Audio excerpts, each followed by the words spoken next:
मैं बहुत काली कलौटी थी। मेरी भाभी बहुत खूबसूरत और जवान थी।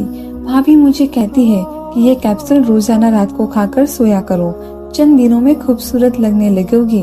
मैं खुशी खुशी वो कैप्सूल खा लेती और सो जाती थी। अचानक एक दिन मेरी तबीयत खराब हो गई। डॉक्टर के पास गई तो डॉक्टर ने कहा कि तुम प्रेग्नेंट हो। ये सुनकर मेरे जिस्म से जान निकल गई, क्योंकि भाभी मेरे साथ दुल्हन बनी स्टेज पर बैठी मेरी भाभी चांद जैसा चमक रही थी और मैं इनके बगल में बैठी थी, जैसे मैं चांद पर काला दाग लग रही हूँ। काली रंग में ऐसी बुराई है जो इंसान की सारी खूबियाँ बदल देता है। मैं काली थी, इसलिए मुझ पर किसी की नजर नहीं ठहरती थी। मेरी भाभी में बहुत बुराइयां थी, लेकिन गोरे रंग ने उन्हें चांद जैसा दुल्हन बना दिया था। मेरा भाई तो उनसे नजरें हटाने को तैयार ही नहीं था। मैं अपनी इकलौती भाभी के साथ बैठकर कभी फोटो नहीं बनवाई थी। लोग हमें बुरी नजर से देखते और मुझे बर्दाश्त नहीं हो रही थी, जो मुझे यह एहसास दिला रही थी कि ये सब तुम पर हंस रहे हैं, कि देखो ये कितनी काली है। मैं स्टेज से उठकर चली गई और एक कोने में रखी कुर्सी पर बैठी। मेरा भाई मुझसे 1 साल छोटा था और उसकी भी शादी हो गई थी। मेरे इंतजार में भला कब तक वो पड़ा रहता। एक काली कलौटी लड़की शायद दुनिया में आते ही अपनी किस्मत पर बदकिस्मती का काला दाग लगा लेती है, जो कभी भी नहीं धुलता। मेरे लंबे घने बाल, एमए की डिग्री और भी खूबियां थी, सब मेरी काली रंग के सामने कुछ काम नहीं आती थी। लोग आते और मुझे देखकर इनकार कर जाते। मैं बहन भाइयों में चौथे नंबर पर थी। मुझसे छोटा एक भाई और एक बहन थी और सभी खूबसूरत और गोरे रंग के थे। बस मैं ही काली कलौटी जन्म ली थी। सबकी शादी हो चुकी थी, बस एक मैं ही रह गई थी, वो भी अपनी काली रंग की वजह से।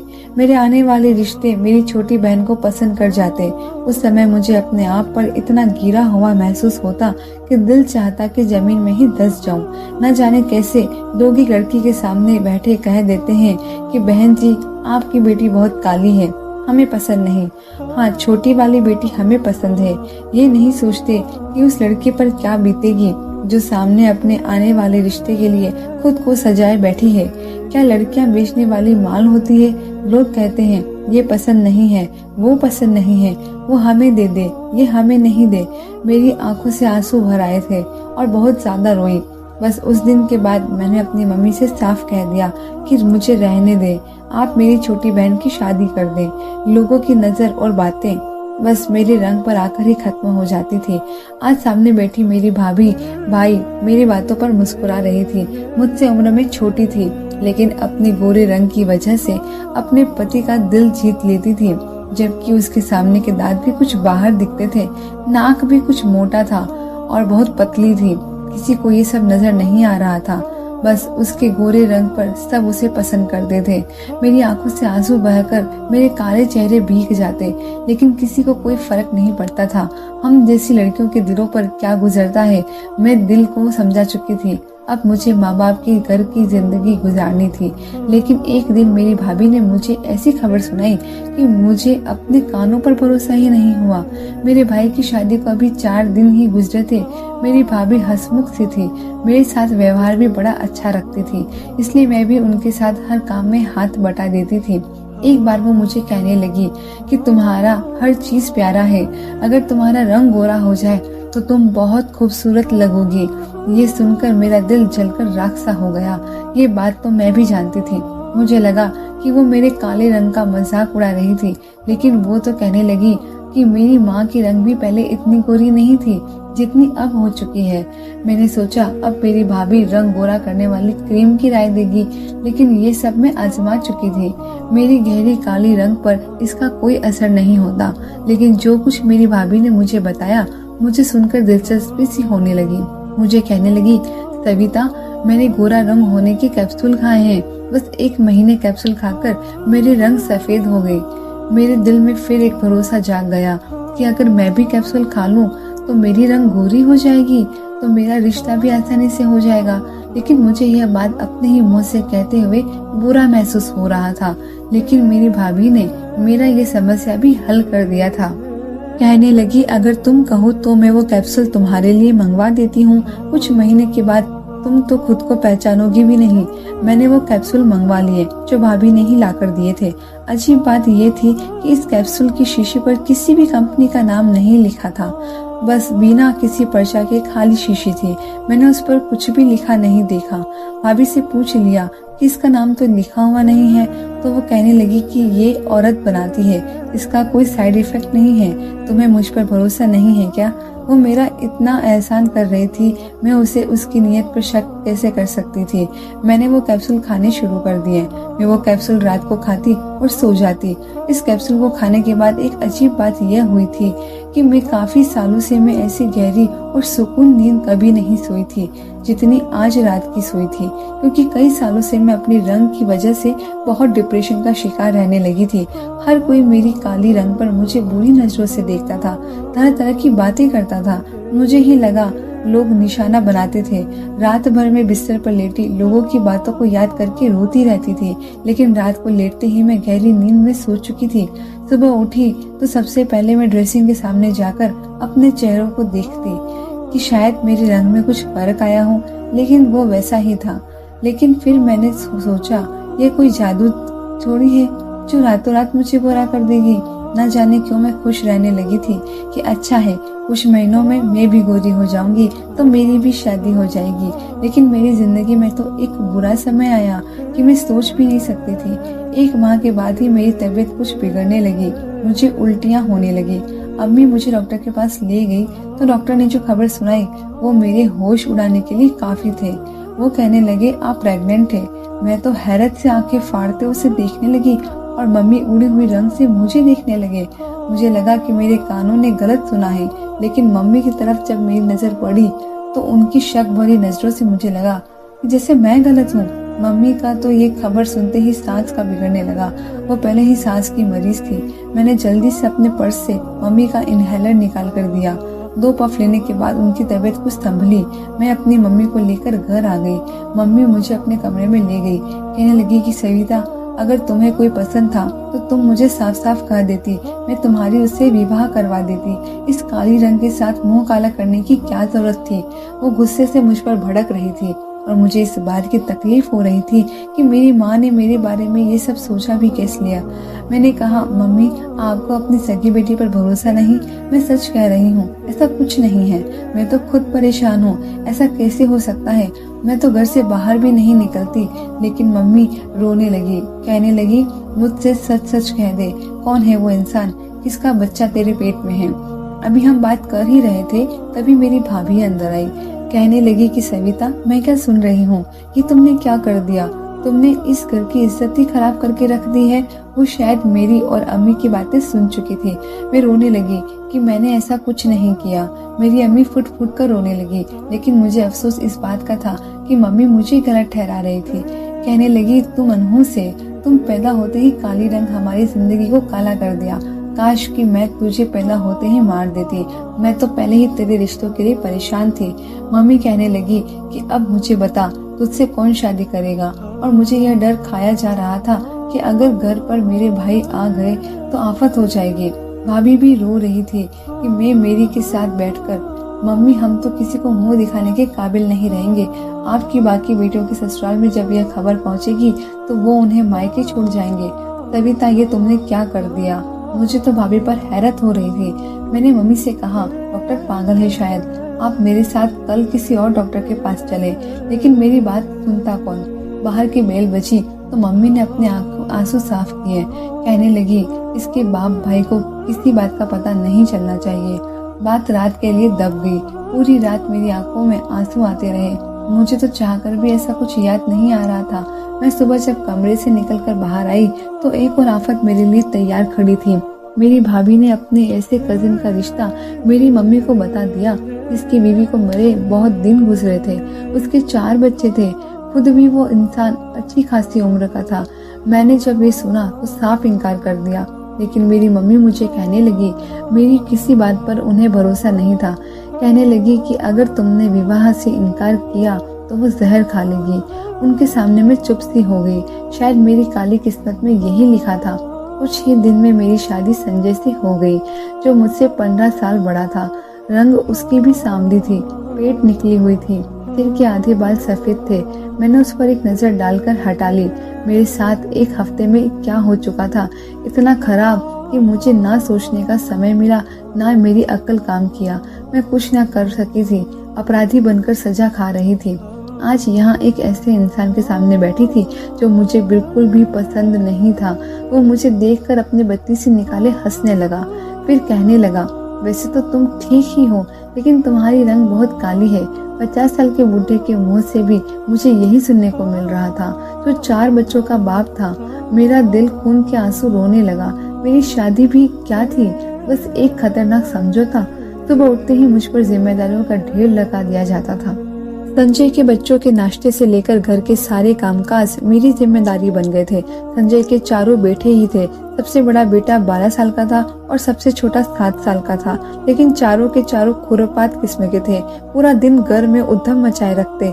मैं अगर जरा सा डांट देती तो बाप से रात को मेरी शिकायत कर देते कि ये हमसे सौतेली माँ जैसा व्यवहार करती है, जबकि मैं पूरा दिन कामों में रहती। संजय भी मेरी बात सुनने के बजाय उनकी बात पर ही भरोसा करके मुझे डांटने लगते।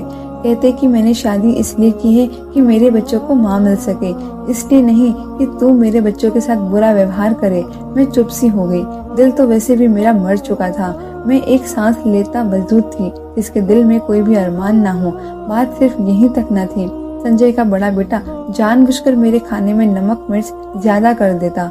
संजय ब्लड प्रेशर का मरीज था, खाना फीका खाता था। रात को जब तेज नमक मिर्च के सालन का पहला निवाला मुंह में डालता तो प्लेट पकड़कर जमीन पर फेंक देता। कहता कि तू मुझे जान से मारना चाहती है, इसलिए जानबूझकर ऐसा पकाती है। मेरे लाख इनकार पर भी उसे मुझ पर भरोसा नहीं आता था। उसके बच्चे कहते थे, पापा ये हमारे साथ भी ऐसा ही बर्ताव करती है। जब वह घर पे ना होता तो उसके बच्चे मुझसे कहते कि तुम हमारी सौतेली माँ हो। हम जानते हैं कि तुम हमसे कभी भी प्यार नहीं करोगी, इसलिए हम भी तुमसे नफरत करते हैं। हमारी माँ तो बहुत प्यारी और खूबसूरत थी, तुम्हारी तरह काली नहीं थी। मैं चुपचाप उन बच्चों की बदतमीजी बर्दाश्त कर रही थी, कोई जवाब नहीं देती थी। अब तो वो मुझ पर हाथ उठाने लगा। उसके बच्चे मुझे सौतेली माँ समझते, इसलिए जब वो मुझे मारता तो वो खुश होते। मेरी शादी को महीना गुजर गया था। मेरी माँ ने तो मुझे एक बार भी नहीं पूछा। उसकी नजर में मैं गिर गई थी, लेकिन मैं इस घर से तंग आ गई। इसलिए संजय से कहा कि मुझे अपने मायके जाना है। उसने बस इतना एहसान मुझ पर किया कि मुझे सुबह मेरी मम्मी के घर छोड़ के आया और कहने लगा, रात को लेने आ जाऊंगा। मैं अपनी मम्मी से गले लगकर रोने लगी। मैंने मम्मी को संजय की सारी बातें सुना दी, लेकिन मेरी मम्मी का तो दिल शायद पत्थर का हो चुका था। कहने लगी कि तुझे तेरे किए की सजा मिली है। मैं उन्हें देखती रह गई थी। ये कैसी मम्मी है मेरी। मुझे अपने मायके आने पर भी अच्छा नहीं लगा। भाभी को मेरे आने की खबर नहीं थी। मैं उनसे मिलने कमरे में जाने लगी, तभी उसके हंसने की आवाज सुनकर वहीं खड़ी हो गई। वो किसी से फोन पर हंसकर बातें कर रही थी, और वो जो बातें कर रही थी मेरे ही बारे में कर रही थी। वो सुनकर तो मेरे पैरों तले से जमीन निकल गई। मुझे उस पर इतना गुस्सा आया कि मैं दरवाजा खोलकर गुस्से से अंदर चली गई। मुझे यूं अचानक अपने सामने देखकर मेरी भाभी बुरी तरह से घबराकर फोन बंद करने लगी। मैंने उससे कहा कि शर्म नहीं आती तुम्हें मेरे साथ ऐसा काम करते हुए। मैंने तुम्हारा क्या बिगाड़ा था। मुझे लगा उसे अपने किए पर अफसोस होगा, लेकिन नहीं। वो तो बिना शर्मिंदा हुए मुझे देखकर मुस्कुराकर बोली, तुम्हें तो मेरा एहसानमंद होना चाहिए कि मेरे एक झूठ की वजह से तुम्हारा घर बस गया, वरना सारी जिंदगी तुम मेरे सिर पर बैठी रहती है। जरा अपना चेहरा तो देखो, अपना रंग देखो। उफ, न जाने तुम्हारे घर वालों ने तुम्हें कैसे इतने साल बर्दाश्त किया है। मैं तो जब तुम्हें देखती थी जी चाहता था अपनी आंखें ही बंद कर लूं। इसलिए सोचा तुम्हारे लिए तो संजय भाई से बेहतर कोई हो ही नहीं सकता। अच्छा होगा उनका घर कोई संभालने वाला हो जाएगा, और मुझे भी तुम्हारी रोज रोज मनहूस रंग नहीं देखनी पड़ती। मैं तो अपनी भाभी के तेवर देखकर ही परेशान हो गई। वो रंग की ही गोरी थी, दिल की तो वो कितनी काली थी। ये सब मुझे समझ आ गया था। जिस डॉक्टर ने मुझे बताया था कि मैं प्रेग्नेंट हूँ, वो मेरी भाभी की दोस्त था, और भाभी के कहने पर उसने झूठ बोला था ताकि बदनामी के डर से मेरी मम्मी मेरी भाभी के कहने पर एक बुढ़े और 4 बच्चों के बाप से मेरा विवाह पर मना न कर सके। मेरे दिल की ये हालत थी कि धड़कना ही भूल गया था। मैं वापस अपने घर आई। मेरे सोतेले बच्चों ने पूरे घर में उधम मचा रखी थी। मुझे हर चीज उस समय बुरी लगने लगी। मैं किस बात की सजा काट रही थी? अपने काले रंग की। मैंने खुद आईने में देखा, मेरे आंसू बह रहे थे।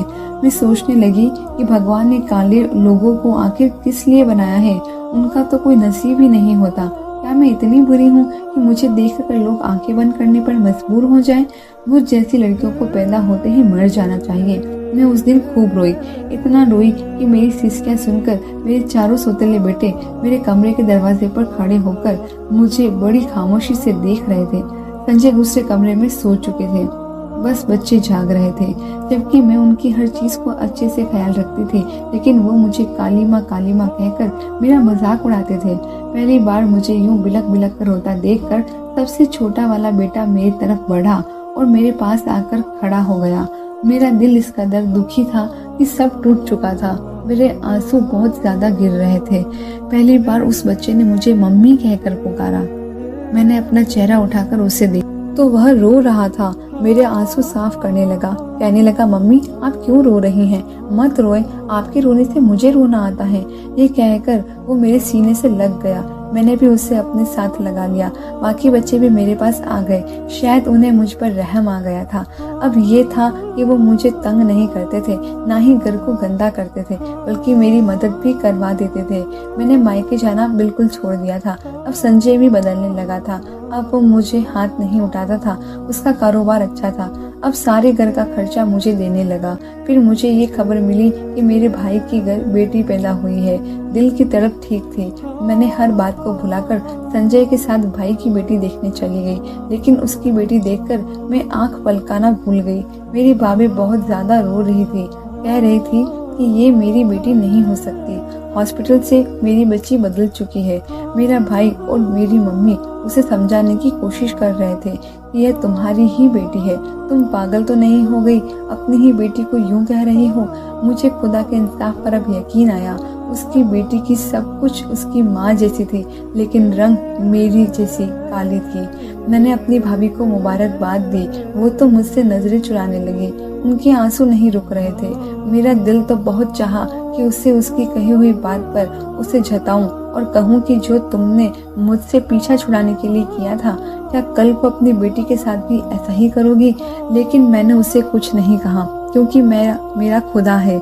हर प्रश्न का उत्तर देने के लिए भगवान कोई ना कोई रास्ता दिखा ही देता है और इंसान दिल से ऐतराज करने पर मजबूर हो ही जाता है। इस बात को बहुत समय बीत चुका था। आज मैं अपने सब भाई बहनों से ज्यादा आराम की जिंदगी जी रही हूँ। मेरे सोतेले बेटे मुझ पर जान छिड़कते हैं, मम्मी कहते प्यार से हाथ चूमते हैं। अगर मैं मजाक से भी उन्हें यह कह दूं कि क्या तुम लोग मुझे जैसी काली कलूटी मम्मी के हाथ चूमने लगते हो, तो वो बुरा मान जाते हैं। कहते हैं हमारे दिल पूछे मम्मी कि आप कितनी खूबसूरत हैं। हमारी सगी मम्मी जितना आपने हमें प्यार दिया है। मेरी सोच खुद ब खुद बदलने लगी। हो सकता है जब भगवान ने मुझे बनाया हो, मुझ पर ये रंग डाला हो, तो उसी रंग रूप में अच्छी लगी हूँ। तभी तो वो मुझे ऐसा ही रहने दिया। जब मैं अपने भगवान के मोहब्बत के बारे में सोचती हूँ तो मुझे अपने आप इतना बुरा नहीं लगता जितना लोगों की नजरों से खुद को देखकर लगता था। धन्यवाद।